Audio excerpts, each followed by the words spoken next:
श्रावण चालू झालं, गावाबाहेर डोंगरावर मारुतीचं देऊळ असायचं. ते मारुती असं पाचमुखी मारुती असायचा. आम्ही हर शनिवारी जायचं कापूर आरती लावायला आणि पानांची माळ घाला. मी काय करायचे, गावाशेजारी जंगल असं तिकडे रुळ्याची झाडं असतात. रुळ्याची लोक तर पानं घेतात, पण मी फुलं घ्यायची. सफेद फुलं असते रुईची, लय दिसायला नाजूक असते रुईची फुलं. फुलं वाटा भरून आणायची, फुलांची माळ करायची.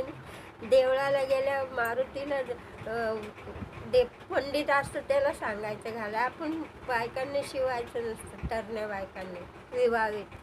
मग तिथं पंडित असतं त्याला सांगायचं ही माळ घाला मारुतीला. मग फुलाची बी माळ बनवायची, पानाची बी माळ बनवायची, कापुराची पुडी द्यायची कापूर लावायला. मारुतीला कापूर आरती आवडते, रुईच्या फुलांची माळ आवडते.